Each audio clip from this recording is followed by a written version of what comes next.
ಎಲ್ಲರಿಗೂ ನಮಸ್ಕಾರ. ಶ್ರೀ ಗುರು ಸುಧೀಂದ್ರ ಕಾಲೇಜಿನ BA ಪತ್ರಿಕೋದ್ಯಮ ವಿದ್ಯಾರ್ಥಿಗಳು ನಡೆಸುವಂತಹ ವೆಬಿಸೋಡ್ ಕಾರ್ಯಕ್ರಮಕ್ಕೆ ಎಲ್ಲರಿಗೂ ಸ್ವಾಗತ ಸುಸ್ವಾಗತ. ಇಂದು ನಮ್ಮೊಂದಿಗಿದ್ದಾರೆ ನಮ್ಮ ಕಾಲೇಜಿನ BBA ವಿಭಾಗದ ಉಪ ಪ್ರಾಂಶುಪಾಲರಾದಂತಹ ವಿಶ್ವನಾಥ್ ಭಟ್ ಸರ್. ಸ್ವಾಗತ ಸರ್ ನಿಮಗೆ. ಶ್ರೀ ಗುರು ಸುಧೀಂದ್ರ ಕಾಲೇಜಿನ BBA ಕೋರ್ಸ್ ತನ್ನ ಕಾರ್ಯ ಚಟುವಟಿಕೆಗಳಿಂದ ಈ ಭಾಗದಲ್ಲಿ ಹೆಸರುವಾಸಿಯಾಗಿದೆ. ಈ ಕೋರ್ಸ್ನ ಕುರಿತು ಸರ್ ಬಳಿಯ ತಿಳಿದುಕೊಳ್ಳೋಣ ಬನ್ನಿ. ಸರ್, ಈ ಕೋರ್ಸ್ನ ಬಗ್ಗೆ ಹೇಳೋದಾದ್ರೆ? ಈ ಕೋರ್ಸು ಎಲಿಜಿಬಿಲಿಟಿ ಆಫ್ಟರ್ PUC ಮುಗಿದ ನಂತರ ಆರ್ಟ್ಸ್ ಆಗಿರ್ಬೋದು, ಕಾಮರ್ಸ್ ಆಗಿರ್ಬೋದು, ಅಥವಾ ಸೈನ್ಸ್, ಆರ್ಟ್ಸ್, ಸೈನ್ಸ್, ಕಾಮರ್ಸ್ ಯಾರು ಕೂಡ ಈ ಕೋರ್ಸ್ಗೆ ಜಾಯ್ನ್ ಆಗ್ಬೋದು. ಮಿನಿಮಮ್ ಪರ್ಸೆಂಟೇಜ್ 50% ಅಂಕವನ್ನು ಪಡೆದಂಥವ್ರು ನಮ್ಮ ಕಾಲೇಜಿಗೆ ದಾಖಲಾತಿಗೆ ಅರ್ಹರಾಗಿರ್ತಾರೆ. ನಿಮ್ಮ ಈ BBA ಕೋರ್ಸ್ ಇತರ ಎಲ್ಲಾ ಕೋರ್ಸ್ಗಳಿಗಿಂತ ಹೇಗೆ ಭಿನ್ನವಾಗಿದೆ? ಒಳ್ಳೆಯ ಪ್ರಶ್ನೆಯನ್ನು ಕೇಳಿದಿರಿ. ನಮ್ಮ ಕಾಲೇಜಿನಲ್ಲಿ ಈ BBA ಕೋರ್ಸ್ 2008ರಿಂದ ಆರಂಭವಾಗಿರುವಂಥದ್ದು. ವಿಶೇಷವಾಗಿ ನಮ್ಮ ಕಾಲೇಜಿನಲ್ಲಿ ಈ ಕೋರ್ಸ್ನ ಆರಂಭ ಮಾಡುವಂತಹ ಉದ್ದೇಶನೇ ಈ ಭಾಗದ ವಿದ್ಯಾರ್ಥಿಗಳಿಗೆ ವಿಶಿಷ್ಟವಾದಂತಹ ಶಿಕ್ಷಣ ಸಿಗಬೇಕು ಅಂತ, ಆಯ್ಕೆಗಳಿರ್ಬೇಕು ಅಲ್ವಾ. ಈಗ ಫಾರ್ ಎಕ್ಸಾಂಪಲ್ ನಾವು ಮ್ಯಾನೇಜ್ಮೆಂಟ್ ಸಬ್ಜೆಕ್ಟ್ ಆಗಿರೋದ್ರಿಂದ ಅದೇ ಅರ್ಥದಲ್ಲಿ ಹೇಳೋದಾಗಿದ್ರೆ ನೀವು ಯಾವುದೋ ಒಂದು ಅಂಗಡಿಗೆ ಹೋಗ್ತೀರಿ, ರೈಟ್? ಅಲ್ಲಿ ಒಂದೇ ಬಗೆಯ ವಸ್ತುಗಳಿದ್ದಾಗ ನಾವು ಆಯ್ಕೆ ಮಾಡ್ಕೊಳ್ಳೋದಕ್ಕೆ ಆಗೋದಿಲ್ಲ, ನಮ್ಗೆ ಆಯ್ಕೆಯ ಸ್ವಾತಂತ್ರ್ಯ ಇರಲಿಲ್ಲ. ಹಾಗೆ ಈ ಭಾಗದಲ್ಲಿ ನಮ್ಮ ವಿದ್ಯಾರ್ಥಿಗಳಿಗೆ, ಗ್ರಾಮೀಣ ವಿದ್ಯಾರ್ಥಿಗಳಿಗೆ, ವಿಶೇಷವಾಗಿ ವಿದ್ಯಾರ್ಥಿನಿಯರಿಗೆ ಒಂದು ಅವಕಾಶ ಕೊಡಬೇಕು. ಯಾಕಂದ್ರೆ ನಮ್ಮ ಕಾಲೇಜಿನಲ್ಲಿ ಆರಂಭದಲ್ಲಿ BA ಮತ್ತು BCom ಕೋರ್ಸ್ಗಳು ಮಾತ್ರ ಇತ್ತು, BSc ಇತ್ತು. ಈಗ BA, BCA, BBA, BCom 4 ಕೋರ್ಸ್ಗಳಿದ್ದಾವೆ. ಅಂದ್ರೆ ಆಯ್ಕೆಗಳಿದ್ದಾವೆ. ವಿದ್ಯಾರ್ಥಿಗಳ ಆಸಕ್ತಿಗೆ ಅನುಗುಣವಾಗಿ ಅವರು ಕೋರ್ಸ್ಗಳನ್ನ ಆಯ್ಕೆ ಮಾಡ್ಕೊಳ್ಬಹುದು. ವಿಶೇಷವಾಗಿ BBA it's A professional course. ಹಾಗಾಗಿ ಇದು ರೆಗ್ಯುಲರ್ ಕೋರ್ಸ್ಗಳಿಗಿಂತ ವಿಭಿನ್ನವಾಗಿರುವಂಥದ್ದು. ವಿದ್ಯಾರ್ಥಿಗಳು ಕೂಡ ತಾನು ಒಂದು ಮ್ಯಾನೇಜ್ಮೆಂಟ್ ವಿಷಯಗಳಲ್ಲಿ ಆಸಕ್ತಿ ಇದ್ರೆ, ಇಂತಹ ಒಂದು ವಿಭಿನ್ನವಾದಂತಹ ಇಚ್ಛಾಶಕ್ತಿಗಳು ಮಕ್ಕಳಲ್ಲಿ ಇರ್ತದೆ, ಆಲೋಚನೆಗಳು ಇರ್ತವೆ, ಅವ್ರಿಗೊಂದು ಆಯ್ಕೆಯ ಸ್ವಾತಂತ್ರ್ಯ ಸಿಗ್ತದೆ. ನಮ್ಮ ಕಾಲೇಜು ಹೇಗೆ ವಿಭಿನ್ನ ಅಂತ ಹೇಳಿದ್ರೆ, ನಮ್ಮ ಕಾಲೇಜಲ್ಲಿ ಎಲ್ಲ ಕೋರ್ಸ್ಗಳು ನಾವು ವಿಭಿನ್ನವಾಗಿ ಮಾಡ್ತೀವಿ. ಕಾರಣ ಏನು ಕೇಳಿದ್ರೆ, PUC ಮುಗಿದ ನಂತರ ನಮ್ಮ ವಿದ್ಯಾರ್ಥಿಗಳು, ಈ ಭಾಗದ ವಿದ್ಯಾರ್ಥಿಗಳು ಸಹಜವಾಗಿಯೇ ದೊಡ್ಡ ನಗರಗಳಿಗೆ ಶಿಕ್ಷಣ ಪಡ್ಕೊಂಡು ಹೋಗೋದಿಕ್ಕಾಗೋದಿಲ್ಲ. ಅಂತಹ ಉತ್ತಮ ಗುಣಮಟ್ಟದ ಶಿಕ್ಷಣವನ್ನು ನಮ್ಮ ಕಾಲೇಜಿನಲ್ಲಿ ನೀಡಬೇಕನ್ನೋದು ನಮ್ಮೆಲ್ಲರ ಒಂದು ಆಲೋಚನೆ ಮತ್ತು ಒತ್ತಾಸೆ. ನಮ್ಮ BBA ಕೋರ್ಸ್ ಹೇಗೆ ವಿಭಿನ್ನ ಅಂತ ಹೇಳಿದ್ರೆ, ನಾವು ವಿದ್ಯಾರ್ಥಿಗಳನ್ನ 360 ಡಿಗ್ರಿ ಅಂದ್ರೆ 360 degree development, over all development ಅಂತ ಕರಿತೀವಿ. ಓವರ್ ಆಲ್ ಡೆವಲಪ್ಮೆಂಟ್ ಮಾಡೋದು ಹೇಗೆ, ರೈಟ್? ಸೊ ನಾವು ಮುಖ್ಯವಾಗಿ ಒಂದು ಭೂಮಿಕೆಯನ್ನು ಹಾಕೊಂಡಿರುವಂಥದ್ದು ಆಕ್ಟಿವಿಟಿ ಬೇಸ್ಡ್ ಲರ್ನಿಂಗ್. ನಿಮ್ಗೆಲ್ಲರಿಗೂ ಗೊತ್ತಿದೆ, ಗುರುಕುಲ ಪದ್ಧತಿಯಿಂದ ಇಲ್ಲಿವರೆಗೂ ಯಾವ ಶಿಕ್ಷಣ ಹೆಚ್ಚು ಅಪ್ಯಾಯಮಾನ ಅಂತ ಹೇಳ್ಬೋದು, ಅಥವಾ ಹೆಚ್ಚು ಎಫೆಕ್ಟಿವ್ ಅಂತ ಹೇಳೋದಾಗಿದ್ರೆ ನಾವು ಚಟುವಟಿಕೆ, ರೈಟ್? ಸೊ ಆಕ್ಟಿವಿಟಿ ಮುಖಾಂತರ ನಾವು ಶಿಕ್ಷಣವನ್ನು ನೀಡಿದ್ರೆ ಮಕ್ಕಳಲ್ಲಿ ಹೆಚ್ಚು ಅದು ರಿಟೇನ್ ಆಗ್ತದೆ, ಮಕ್ಕಳು ಅದನ್ನ ಬೇಗ ಗ್ರಹಿಸ್ಕೊಳ್ತಾರೆ. ಮತ್ತು BBA ಒಂದು ಎಂಪ್ಲಾಯಬಲ್ ಬೇಸ್ಡ್ ಕೋರ್ಸ್ ಆಗಿರೋದ್ರಿಂದ, ಪ್ರೊಫೆಷನಲ್ ಕೋರ್ಸ್ ಆಗಿರೋದ್ರಿಂದ ತಕ್ಷಣಕ್ಕೆ ಅವರು ಡಿಗ್ರಿ ಮುಗಿದ ತಕ್ಷಣ ನಾಳೆ ಯಾವ್ದಾದ್ರು ಒಂದು ಕಂಪನಿಗೆ ಹೋಗ್ತಾರೆ. ಅಲ್ಲಿ ಈ ಚಟುವಟಿಕೆಗಳಿಂದ ಕಲ್ತಿರುವಂಥದ್ದು, ಅಲ್ಲಿ ಅವರು ತಮ್ಮ ಕೌಶಲ್ಯವನ್ನ ಈ ಚಟುವಟಿಕೆಗಳ ಮುಖಾಂತರ ವೃದ್ಧಿ ಮಾಡಿಕೊಂಡು ಆ ಕೌಶಲ್ಯವನ್ನ ಅಲ್ಲಿ ಅಪ್ಲೈ ಮಾಡಬಹುದು. ಹಾಗಾಗಿ ನಾವು ಕೌಶಲ್ಯವನ್ನ ವೃದ್ಧಿಸೋದಕ್ಕಾಗಿಯೇ ಈ ಚಟುವಟಿಕೆಗಳನ್ನ ಡಿಸೈನ್ ಮಾಡಿರುವಂಥದ್ದು. ಫಾರ್ ಎಕ್ಸಾಂಪಲ್, ಹಲವಾರು ಚಟುವಟಿಕೆಗಳಿದ್ದಾವೆ. ಅದ್ರ ಕೆಲವೊಂದನ್ನಷ್ಟು ನಾನು ಹೇಳೋದಕ್ಕೆ ಬಯಸ್ತೀನಿ. ಮುಖ್ಯವಾಗಿ ನಮ್ಮಲ್ಲಿ ಕೋಸ್ಟಲ್ ಟು ಗ್ಲೋಬಲ್ ಅಂತ ಒಂದು ಕಾನ್ಸೆಪ್ಟ್ ಅನ್ನು ಮಾಡಿದ್ವಿ, especially for the BBA students, right? Coastal to global ಅಂದ್ರೆ ಈ ಭಾಗದ ವಿಶೇಷವಾದಂತಹ ಉತ್ಪನ್ನಗಳಿದ್ದಾವೆ, ಉತ್ತರ ಕನ್ನಡ ಅಥವಾ ಕೋಸ್ಟಲ್ ವಿಭಾಗದ್ದು, ಅಂತಹ ಉತ್ಪನ್ನಗಳಿಗೆ ನಾವಿಲ್ಲಿ ಪ್ಲಾಟ್ಫಾರ್ಮ್ ಅನ್ನ ಕೊಡ್ತೀವಿ. ನಮ್ಮ BBA ವಿದ್ಯಾರ್ಥಿಗಳೇ ಅದನ್ನ ಮಾರ್ಕೆಟಿಂಗ್ ಮಾಡ್ತಾರೆ. So through this activity, student will know how to market the product, how to bring that, how to converse with the customer. ಈ ಎಲ್ಲಾ ಚಟುವಟಿಕೆಗಳನ್ನು ಅವರು ಕಲ್ತ್ಕೊಳ್ಳೋದಕ್ಕೆ ಸಾಧ್ಯ ಆಗ್ತದೆ. ಅದೇ ರೀತಿಯಲ್ಲಿ ಬಿಸ್ ಮ್ಯಾನೇಜರ್ ಇರ್ಬೋದು, ಬಿಸ್ ಚಾಲೆಂಜ್ ಇರ್ಬೋದು, ಹಲವಾರು ರೌಂಡ್ಗಳಲ್ಲಿ, ಒಂದು 5-6 ರೌಂಡ್ಗಳಲ್ಲಿ ಒಂದು ಕಾಂಪಿಟೇಷನ್ ಕಂಡಕ್ಟ್ ಮಾಡ್ತೀವಿ.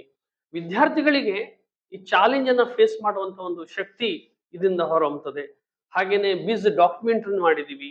ಅದೇ ರೀತಿಯಲ್ಲಿ ಬಿಸ್ ಇನ್ಸ್ಪಿರೋ ಅಂದ್ರೆ ಈ ಭಾಗದ ಆ, ಸಾಧನೆ ಮಾಡಿರುವಂತಹ ಹಲವಾರು ವರ್ಷಗಳ ಕಾಲ ಎಕ್ಸ್ಪೀರಿಯನ್ಸ್ ಇರುವಂತಹ ಆ, ಉದ್ದಿಮೆದಾರರನ್ನ ಬಿಸ್ನೆಸ್ ಗಳನ್ನ ನಾವಿಲ್ಲಿ ಕರೆದು ಅವ್ರ ಜೊತೆಗೆ ಒಂದು ಇಂಟರಾಕ್ಟಿವ್ ಸೆಷನ್ಸ್ ಗಳನ್ನ ಮಾಡ್ತೀವಿ. ಸೊ ಇದೆಲ್ಲವೂ ಕೂಡ ಏನಾಗ್ತದೆ ಅಂತ ಹೇಳಿದ್ರೆ ಪ್ರಾಕ್ಟಿಕಲ್ ನಾಲೆಜ್, ರೈಟ್? ಸೊ ಒಂದು ವ್ಯಕ್ತಿಯ ಅನುಭವವೇ ನಮಗೆ ದಾರಿದೀಪ. ಹಾಗಾಗಿ ಇಂತಹ ಚಟುವಟಿಕೆಗಳು, ಅದರ ಜೊತೆಯಲ್ಲಿ ನಾವು ಇಂಡಸ್ಟ್ರಿಗಳಿಗೆ ವಿಸಿಟ್ ಅನ್ನ ಮಾಡ್ತೀವಿ. ಪ್ರತಿ ವರ್ಷ ಪ್ರತಿ ಸೆಮಲ್ ಇಂಡಸ್ಟ್ರಿ ವಿಸಿಟ್ ಮಾಡ್ತೀವಿ. ಹೇಗೆ ಒಂದು ಇಂಡಸ್ಟ್ರಿ, ಒಂದು ಉದ್ದಿಮೆ ಹೇಗೆ ಕಾರ್ಯನಿರ್ವಹಣೆ ಮಾಡ್ತದೆ ಅದನ್ನು ವಿದ್ಯಾರ್ಥಿಗಳು ಪ್ರಾಕ್ಟಿಕಲ್ ಆಗಿ ತಿಳ್ಕೊಳ್ಳೋಕೆ ಸಾಧ್ಯ. ಹಾಗೇನೆ ಪ್ರತಿ ವರ್ಷ ನಾವು ಫೈನಲ್ ಇಯರ್ಸ್ಗೆ ಬ್ಯಾಂಕಿಂಗ್ ಇಂಟರ್ನ್ಶಿಪ್ ಅನ್ನ ಮಾಡ್ತೀವಿ.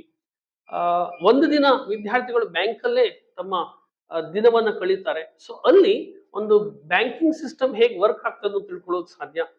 ಅದರ ಜೊತೆಲಿ ನಾವು ಇನ್ನೂ ಹಲವಾರು ಚಟುವಟಿಕೆಗಳು, ವಿಶೇಷವಾಗಿ ಆ, ಈ ಸಲ ನಾವು ಫೈನಲ್ ಇಯರ್ ಸ್ಟೂಡೆಂಟ್ಸ್ಗೆ ಕಳೆದ ವರ್ಷ ಮತ್ತು ಈ ಬಾರಿ ಬೇರೆ ಬೇರೆ ಕಂಪನಿಗಳಲ್ಲಿ 1 ಮಂತ್ ಇಂಟರ್ನ್ಶಿಪ್ ಅನ್ನ ನಾವು ಮ್ಯಾಂಡೇಟರಿ ಮಾಡಿದ್ವಿ under the guidance of KUD, right?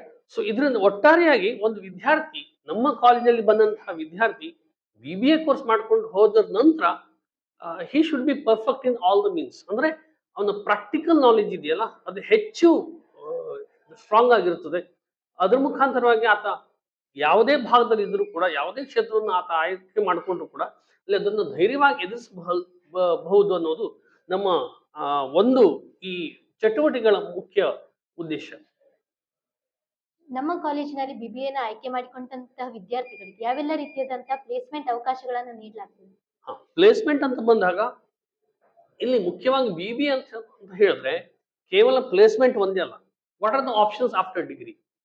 ಒಂದು, ಕಾರ್ಪೊರೇಟ್ ವರ್ಲ್ಡ್ ಗಳಲ್ಲಿ ಅವರು ಯಾವ್ದಾದ್ರು ಕಂಪನಿಗಳನ್ನ ಆಯ್ಕೆ ಮಾಡ್ಕೊಳ್ಬಹುದು, ರೈಟ್? ಈಗ ಫಾರ್ ಎಕ್ಸಾಂಪಲ್ ನಮ್ಮ ಕಾಲೇಜಲ್ಲಿ ಬೇರೆ ಬೇರೆ ಕಂಪನಿಗಳು ಬರ್ತವೆ, ಅದನ್ನ ಆಯ್ಕೆ ಮಾಡ್ಕೊಳ್ಬಹುದು.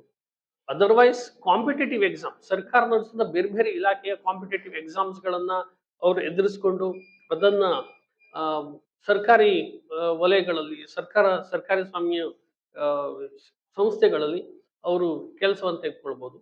ಮೂರನೇದಾಗಿ ಹೈಯರ್ ಎಜುಕೇಶನ್ ಮಾಡೋದು. ಕೆಲವ್ರಿಗೆ ಹೈಯರ್ ಎಜುಕೇಶನ್ ಮಾಡುವಂತ ಆಸಕ್ತಿ ಇರ್ತದೆ, MBA ಮಾಡ್ಕೊಳ್ಬಹುದು. ಅದರ್ವೈಸ್ MBA ಬಿಟ್ಟು ಬೇರೆ ಬೇರೆ ಆಪ್ಷನ್ಸ್ಗಳು, ಬೇರೆ ಬೇರೆ ಕೋರ್ಸ್ಗಳಿದಾವೆ.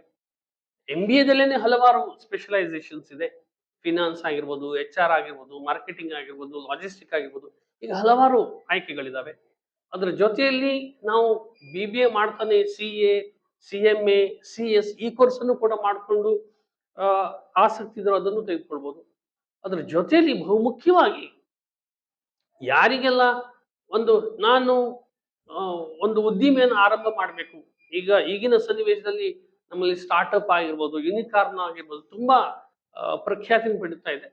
ಹಾಗಾಗಿ ಯಾರಾದ್ರೂ ಬಿಸ್ನೆಸ್ ಮಾಡಬೇಕು, ನಾನೊಂದು ಸಣ್ಣ ಪ್ರಮಾಣದಲ್ಲಿ ಉದ್ದಿಮೆಯನ್ನು ಆರಂಭಿಸಬೇಕು ಅಥವಾ ಒಂದು ಬಿಸ್ನೆಸ್ ಮಾಡಬೇಕು ಅನ್ನೋರಿಗೂ ಕೂಡ ಇದು ಹೆಚ್ಚು ಸೂಕ್ತ ಅಂತ ಅನ್ಸುತ್ತೆ. ಅಂದ್ರೆ ಇಲ್ಲಿ ಆಯ್ಕೆಗಳು ಒಂದೇ ಇಲ್ಲ. ಇದ್ರ ಜೊತೆಯಲ್ಲಿ ನಮ್ಗೆ ಬ್ಯಾಂಕಿಂಗ್ ಕ್ಷೇತ್ರ, BBA ಮಾಡಿದ ನಂತರ ಬ್ಯಾಂಕಿಂಗ್ ಕ್ಷೇತ್ರದಲ್ಲಿ ಕೂಡ ಅವರು ಆಯ್ಕೆ ಮಾಡ್ಕೊಳ್ಬಹುದು. ಹೀಗಾಗಿ ಹಲವಾರು ಅವಕಾಶಗಳಿದಾವೆ. ಫಾರ್ ಎಕ್ಸಾಂಪಲ್ ನೀವು ಪ್ಲೇಸ್ಮೆಂಟ್ ಬಗ್ಗೆನೇ ಕೇಳೋದಾಗಿದ್ರೆ ನಮ್ಮಲ್ಲಿ Infosys, Wipro, TCS, Cognizant, growth falcon ಅಂತ ಕಂಪನಿ ನಮ್ಮ ಕೆಲವು ವಿದ್ಯಾರ್ಥಿಗಳು ಪರ್ಮನೆಂಟ್ ವರ್ಕ್ ಫ್ರಮ್ ಹೋಮ್ ಅನ್ನು ಪಡ್ಕೊಂಡಿದ್ದಾರೆ. ಹೀಗಾಗಿ ಪ್ಲೇಸ್ಮೆಂಟ್ ಆಪರ್ಚುನಿಟೀಸ್ ಇಟ್ಸ್ ಲಾಟ್. ಯಾಕೆ ಪ್ಲೇಸ್ಮೆಂಟ್ ಅಂತ ಹೇಳಿದ್ರೆ ನಮ್ಮಲ್ಲಿ ಪ್ಲೇಸ್ಮೆಂಟ್ ಕುರಿತಾಗಿ ಹಲವಾರು ತರಬೇತಿಗಳನ್ನು ನಾವು ನೀಡ್ತೀವಿ ಫ್ರಮ್ ದ ಬಿಗಿನಿಂಗ್. ಸೊ ಹಾಗಾಗಿ ವಿದ್ಯಾರ್ಥಿಗಳು ಒಂದು ಇಂಟರ್ವ್ಯೂನ ಫೇಸ್ ಮಾಡಬೇಕಾದ್ರೆ ಏನೆಲ್ಲ ಕೌಶಲ್ಯಗಳು ಬೇಕು ಅದನ್ನು ಅವರು ಸಾಧಿಸ್ಕೊಳ್ತಾರೆ. ಹಾಗಾಗಿ ನಮ್ಮ ಕಾಲೇಜಲ್ಲಿ ಎಲ್ಲಾ ಕೋರ್ಸ್ಗಳಲ್ಲೂ ಕೂಡ ಪ್ಲೇಸ್ಮೆಂಟ್ ರೇಷಿಯೋ ಇಟ್ಸ್ ಗುಡ್. ಮುಂಬರುವ ದಿನಗಳಲ್ಲಿ ವಿದ್ಯಾರ್ಥಿಗಳಿಗೆ ಏನನ್ನ ಹೇಳಕ್ ಇಷ್ಟಪಡ್ತೀವಿ? ವಿಶೇಷವಾಗಿ PUC ಅಂತ ನಾವು ಕನ್ಸಿಡರ್ ಮಾಡೋದಾಗಿದ್ರೆ BBA is one of the option, right? ಈಗ ಫಾರ್ ಎಕ್ಸಾಂಪಲ್ ನಮ್ಮ ಕಾಲೇಜಿನಲ್ಲಿ ಏನು ಅಲುಮಿನಿ ಆಗಿರ್ಬೋದು, ಅಂದ್ರೆ ಹಿಂದೆ ಕಲಿತಂತ ವಿದ್ಯಾರ್ಥಿ ವಿಶಾಲ್ ಶೆಟ್ಟಿ ಅಂತ, ಆತ ಒಂದು ಕಂಪನಿಯನ್ನ ಫ್ಲೋಟ್ ಮಾಡಿದ್ದಾನೆ. ಆಶ್ಚರ್ಯ ಆಗ್ತದೆ, ಎಲ್ಲಿ ಅಂತ, ಇಂಡಿಯಾದಲ್ಲ. ಈ ಸ್ಟಾರ್ಟೆಡ್ ಕಂಪನಿ ಎಟ್ ಅಬುಧಾಬಿ, ರೈಟ್? ಓಷನಿಕ್ ಅಂತ. ಅವನ ಹತ್ರ ಅವನ ಕೈ ಕೆಳಗಡೆಗೆ 15ರಿಂದ 20 ಕೆಲಸಗಾರರು ವರ್ಕ್ ಮಾಡ್ತಿದ್ದಾರೆ. ನಮ್ಮ ಕಾಲೇಜಿನ ಒಬ್ಬ ಸ್ಟೂಡೆಂಟ್ ಅಬುಧಾಬಿಯಲ್ಲಿ ಹೋಗ್ಕೊಂಡು ಒಂದು ಕಂಪನಿಯನ್ನು ಫ್ಲೋಟ್ ಮಾಡ್ತಂದ್ರೆ why not others? This is an what you called ಒಂದು insight for all the students, right? So ನಾವು ತುಂಬಾ ವರ್ಷಗಳಿಂದ ಪ್ರಯತ್ನ ಪಡ್ತಾ ಇದ್ವಿ. ಎಲ್ಲರಿಗೂ ಗೊತ್ತಿರ್ಬೋದು Indian institutions management, IIM. So ಒಂದು 15 ದಿನಗಳ ಮುಂಚೆ ನಮ್ಮ ಕಾಲೇಜಿನ BBA final year student Ajit Lopes ಅನ್ನುವಂಥ ಹುಡುಗ IIM ಅಲ್ಲಿ ಫೌಂಡೇಶನ್ ಕೋರ್ಸ್ಗೆ ಆಯ್ಕೆಯಾಗಿ ಅಲ್ಲಿ 1 ವಾರದ ಟ್ರೈನಿಂಗ್ ಅನ್ನು ಪಡ್ಕೊಂಡಿದ್ದಾರೆ. ಸೊ ಈ ರೀತಿಯ ಚಟುವಟಿಕೆಗಳಿಂದ ಏನಾಗ್ತದೆ ಕೇಳಿದ್ರೆ ನಮ್ಮಲ್ಲಿ ಬರುವಂತಹ ವಿದ್ಯಾರ್ಥಿಗಳು ಅವರಿಗೆ ತಮ್ಮ ಭವಿಷ್ಯವನ್ನ ಕಂಡುಕೊಳ್ಳೋದಿಕ್ಕೆ ಇದೊಂದು ಉತ್ತಮ ಪ್ಲಾಟ್ಫಾರ್ಮ್, ಉತ್ತಮ ಮಾರ್ಗ ಅಂತ ನಾನು ಹೇಳೋದಕ್ಕೆ ಇಚ್ಛೆ ಪಡ್ತೀನಿ. ಇಲ್ಲಿ ನಮ್ಮಲ್ಲಿ ಚಟುವಟಿಕೆ ಪ್ಲಸ್ ಅಕಾಡೆಮಿಕ್ಸ್ ಈ ಎರಡನ್ನು ನಾವು ಬ್ಲೆಂಡ್ ಮಾಡಿರೋದ್ರಿಂದ ಮಕ್ಕಳಿಗೆ ಆಯಾ ಆಸಕ್ತಿಗಳಲ್ಲಿ, ರೈಟ್, ಇದರ ಜೊತೆಯಲ್ಲಿ ನಾವು ಸ್ಪೋರ್ಟ್ಸ್ ಕೂಡ ಆದ್ಯತೆ ನೋಡ್ತೀವಿ. ನಮ್ಮಲ್ಲಿ ಓದಿರುವಂತಹ ಹಲವಾರು ವಿದ್ಯಾರ್ಥಿಗಳು ಸ್ಪೋರ್ಟ್ಸ್ ಆಯ್ಕೆ ಮಾಡಿಕೊಂಡು ತಮ್ಮ ಕೌಶಲ್ಯವನ್ನು ಮೆರೆದಿದ್ದಾರೆ. ವಿಶೇಷವಾಗಿ BBA ಫೈನಲ್ ಸೆಮ್ ಅಲ್ಲಿ ಇರುವಂತಹ ಪ್ರವೀಣ್ ಅನ್ನುವಂಥ ಹುಡುಗ ಬಾಡಿ ಗಾರ್ಡ್ ಅಲ್ಲಿ ಅಥವಾ ಬಾಡಿ ಬಿಲ್ಡಿಂಗ್ ಅಲ್ಲಿ, ಹಾಗೇನೆ ನಮ್ಮ ಕಾಲೇಜಿನಲ್ಲಿ BBA ವಿಭಾಗದಲ್ಲಿ 6ನೇ ಸೆಮಿಸ್ಟರ್ ಓದ್ತಾ ಇರುವಂತಹ ಪ್ರವೀಣ್, ಆತ ಕರಾಟೆಯಲ್ಲಿ ಆಸಕ್ತಿಯನ್ನು ಹೊಂದಿದ್ದ. ಆತ ಇಂಟರ್ನ್ಯಾಷನಲ್ ಅಂತಾರಾಷ್ಟ್ರೀಯ ಮಟ್ಟದಲ್ಲೂ ಕೂಡ ಪಾರ್ಟಿಸಿಪೇಟ್ ಮಾಡಿದ್ದಾನೆ. ಸೊ ಅವನು ಕೂಡ ಈ ಬಾರಿ ಯೂನಿವರ್ಸಿಟಿ ಬ್ಲೂ ಆಗಿ ಹೊರಹೊಮ್ಮಿದ್ದಾನೆ. ಹಾಗಾಗಿ ಕ್ರೀಡೆಯಲ್ಲೂ ಕೂಡ ನಾವು ಅಷ್ಟೇ ಅವಕಾಶಗಳನ್ನ ಕೊಡ್ತೀವಿ ವಿದ್ಯಾರ್ಥಿಗಳಿಗೆ. ನಮ್ಮ ಕಾಲೇಜಿನಲ್ಲಿ ಬಂದ್ರೆ BBA is an platform of different activities ಅನ್ನೋದಕ್ಕೆ ಹೇಳೋದಕ್ಕೆ ಬಯಸ್ತೀವಿ. ನಿಮ್ಮ ಈ ಅಮೂಲ್ಯವಾದ ಕ್ಷಣಗಳನ್ನು ನಮ್ಮ ಮುಂದೆ ಹಂಚಿಕೊಟ್ಟಿದ್ದಕ್ಕೆ ಧನ್ಯವಾದಗಳು ಸರ್. ಧನ್ಯವಾದ.